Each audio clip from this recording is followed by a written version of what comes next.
What's going on, guys? I'm Built, and welcome back to another episode here on the Project Bedrock. Wait just a minute. You're not even supposed to be on this episode this week. What do you mean I'm not supposed to be on here? I'm on here every week. Alright, P-Brain, let me jog your memory. Don't you remember last week? You just about decimated Gigi's base. And because of that, she challenged you to do the first 10 minutes of your next episode in a French accent that is awful. And since you didn't want to take the time to learn French, now you have to do the alternative, which is going to be handing the episode over to me since my skin is much more girly than Gigi's. Yeah, I do kind of remember that now that you mention it. I guess I'm going to have to sit this one out for this week. Just don't mess anything up, okay? Don't you worry about me. I'll be just fine. You just don't blow up anything else, will ya? I guess I'll have to do my best. I'll head inside and see you guys next week, I guess. On today's episode of Project Bedrock, we get started building a huge phantom farm to supply us with many potions of slow falling. We try to make it through a complete episode without the little green guys wreaking havoc on all of our builds. And we get started building our brand new C-17 Globemaster 3 for our minigame that we've been working on. All of this and more on today's episode of Project Bedrock. Hello everybody, I'm Beltina and I'm going to be covering for RS Built while he sits out on the sidelines this week in this episode of Project Bedrock. Now I think he said that his base was on the other side of these mountains. Oh, there it is. Now I just need to find a little building. He said that he left a book with all the instructions down with somebody named Rob. Now I just need to find out who Rob is. Alright, I'm pretty sure Rob should be down here. He said that he's with villagers, and I hear villagers. Oh yeah, there's lots of villagers. Are you Rob? Are you Rob? Is anybody here Rob? No? Oh, you're Rob. Oh, Rob Zombie. Ha ha. Ha ha. I get it. Oh, this must be the book that he's talking about. Yep. Yep. Uh-huh. Uh-huh. Yeah, I think I can do that. Well, that's gonna be a lot of work, but okay. Okay, if you insist. Alright. Well, I think I got everything. Alright, I think I got a rundown of what RS Built wants, so let's get into it. The one thing RS Built wanted me to mention was he was off camera making this place look a lot better. The sheep farm you probably remember, he just made it look a little bit better around the edges. Up here, we have a whole bunch of wheat, and this is mainly for him starting to sell target blocks. However, he planted all of this, and now it's really become aesthetics because even planting all this is really not enough to make target blocks out of because the target blocks are really resource heavy. So he ended up making a, well, you guessed it, another redstone farm off of camera, and he even dropped a tutorial on it. Let's go over and check out the redstone contraption. Here underneath the house that he built, he made a big area underneath where he can fill this up with little tiny farms. This here is a cobblestone generator. And then over here to the right hand side is the farm that he made, which is a mini micro farm which produces a ton of different things. I think it puts out wheat, carrots, and potatoes, and a few other things. You can see, yeah, it's got wheat, carrots, potatoes, beetroots, blueberries, and I think he even said that it does sweet berry bushes as well. You just have to feed it some bone meal and it'll make a ton of it. Anyways, he said that there was a few more tasks for me to finish up over at the industrial district, so let's go ahead and head on over there and get started on what he wanted me to work on. Whoa, an ice road. I've heard about these things. I should probably put my helmet on for these, and let me put a boat down. I think you use them like this. Whoa! Oh, whoa, I'm going fast. Whoa. Oh, whoa. Holy cow, we made it to the end. I thought for sure I was going to break a nail on that one. Now, he did say he was doing a live stream over on Twitch, and he said that he left a bunch of, yeah, here it is, a bunch of light gray concrete in here. However, he did say he wasn't quite sure that it was going to be enough, so he left me a bunch of gravel here, some sand. Wait a minute, did you see all those wither skeleton skulls? Holy cow. There's some more gravel there. That should be plenty. Some more gravel, some sand, and some more sand, so we should have enough, I hope. He also has some white tulips. These are to make light gray dye, believe it or not. I don't understand why it's called white if it makes light gray, but okay. Anyways, let's go ahead and head on over. I think it's over. What is that thing? That thing is huge. Whoa. Maybe I'm trying to find a concrete machine. Is this a concrete machine? I don't know. That doesn't really look like a concrete machine. Maybe that's a flux capacitor. What's this over here? What is this? This almost looks like it could be. He said that this is a temporary design and that it probably wasn't going to stick around. This thing's built with dirt. If it's built with dirt, it's gotta be temporary, right? This looks pretty temporary, and it looks like it might have something to... Oh, there's some concrete there. I bet you this is it. This is supposed to be a concrete cube maker thingamajig. Anyways, I think that he should probably keep this thing, and if he actually built it out of some quality materials, it's not dirt, it would probably stick around for a good bit, I would think. So let me see. I think I put my concrete in here. I just need some concrete now. Well, I'm gonna go and make up a bunch of light gray concrete, and I really hope that I don't mess up my manicure doing this. That would be horrible. This better be worth it. Alright, I got all of my concrete, and I think it goes in here. Let me just go ahead and put a piece right here. And whoa! Whoa! What? Did not expect that to happen. Okay. So, there it goes. Look, it's working. It's working, guys, look! Look, I can totally do this. It is working. Okay, another piece, another piece. There we go, we're getting the hang of it. I can do this, see?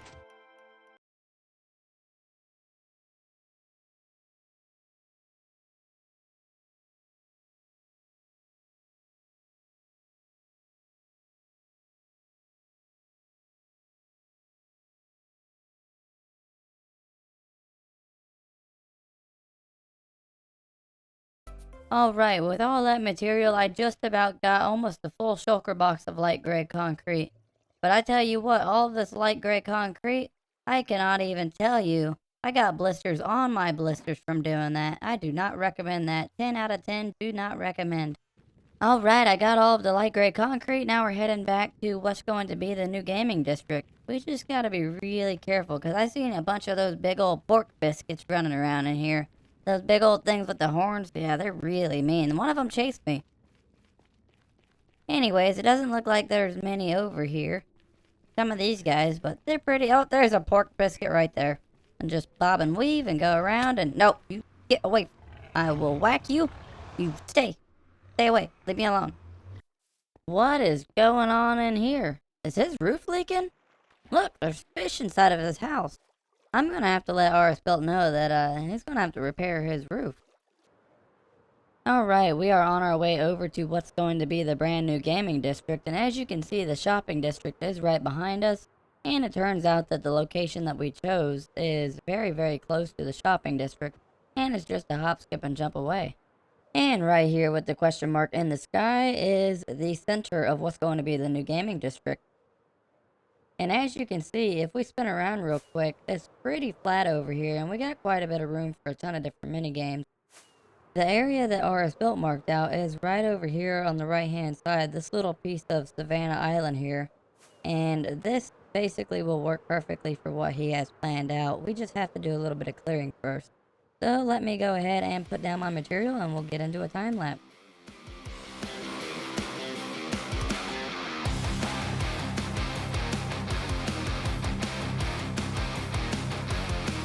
Whoa, that was a long climb. Well, here I am at the top. I just cannot go up any higher. But look around, what a view. I could probably see my house from here if the server settings allowed for it. If I fell off of here, I would break a lot more than a nail. Well, let's get to building this thing.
And just like that, now we have a brand new minigame inside of the minigame district.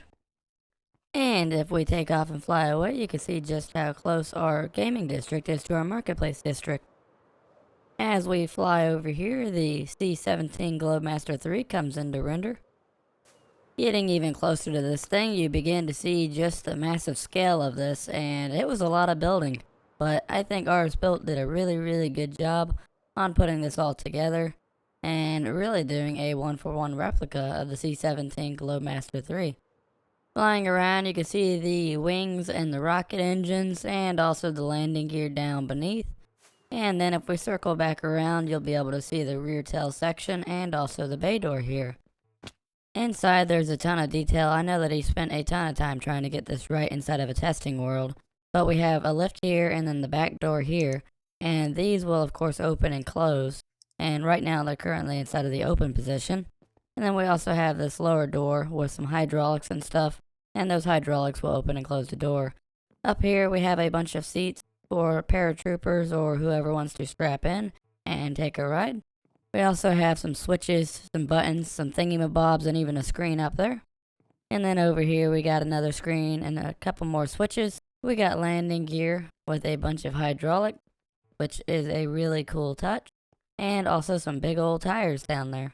Up here inside of the control area we have a bunch of different flashing lights, some buttons and switches. Mainly just to make it look confusing, that way you just don't have your regular person come up here and try to fly this thing. And of course inside of here we have a potty with a toilet and a sink, and we also have a shower behind us, a shower head, and even a cool knob that you can twist around. So over here, this is where the actual minigame takes place.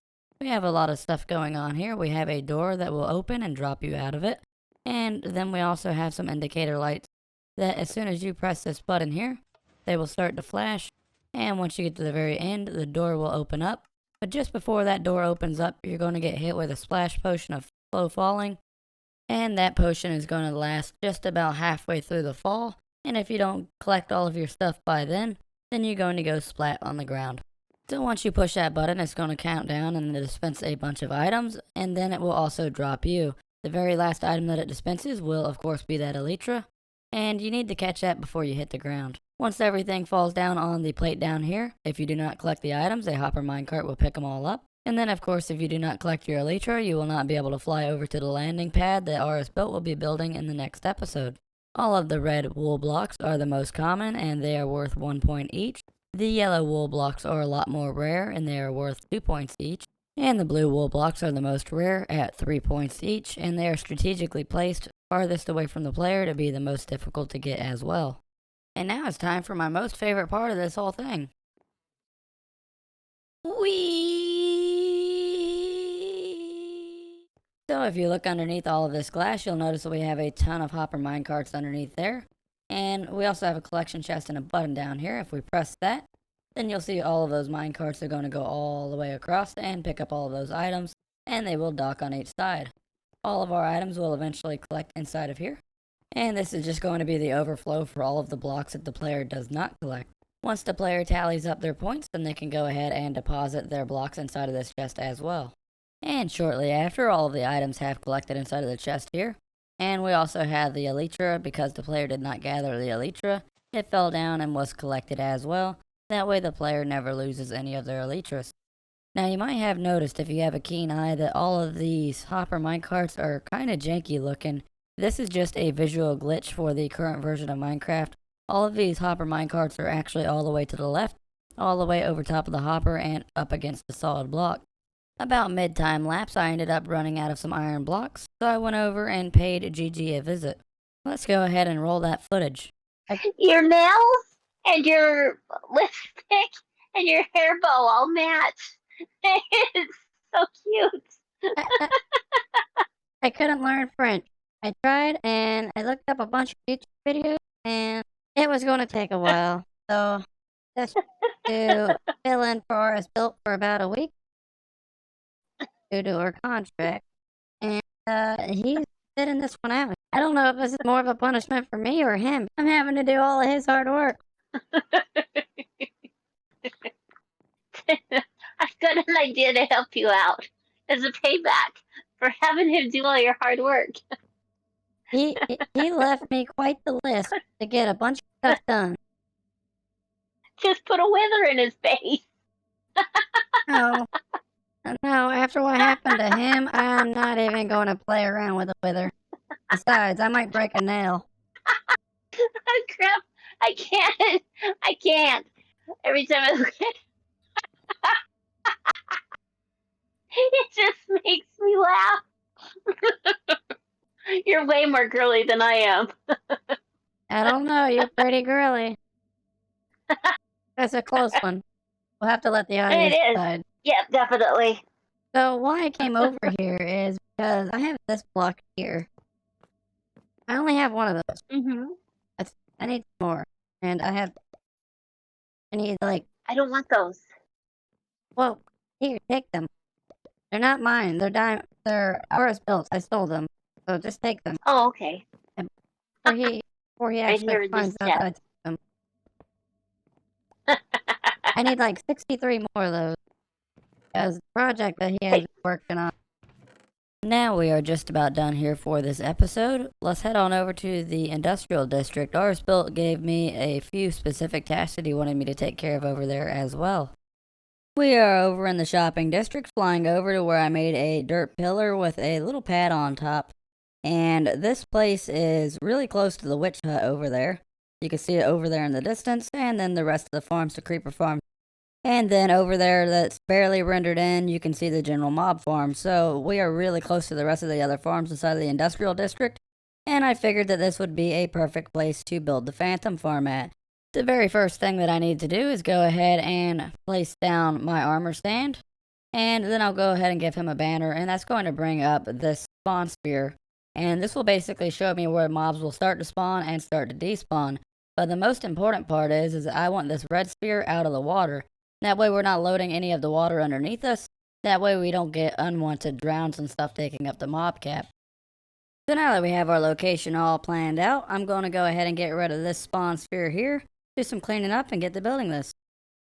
Alright guys, a quick jump cut and we are just about done with the phantom farm itself. However, this phantom farm is not yet going to spawn phantoms, and that's because we need to make a big spawning platform for them to spawn on. In order to do that, we're going to have to go and gather a ton of magma blocks, and then we're going to have to build an entire diameter all the way around the inside of that spawn sphere that I was showing you, starting at the green and ending at the red. It's a big job, so let's get to it.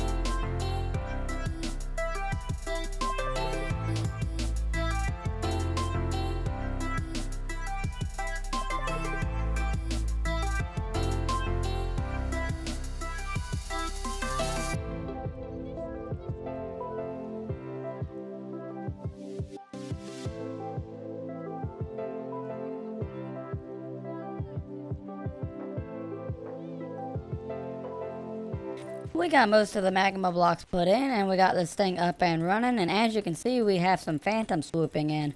Now they're going to come and try and swoop and hit me, but they're going to hit these gates instead. Then they're immediately going to go up and into that water stream. Now once they go up into that water stream, they might meander around for a few moments, but they will eventually be pushed all the way over here and into the trident killer to where they're going to be chopped up. And then the phantom membranes are going to be dispensed out of the dispenser and into the collection chest down below.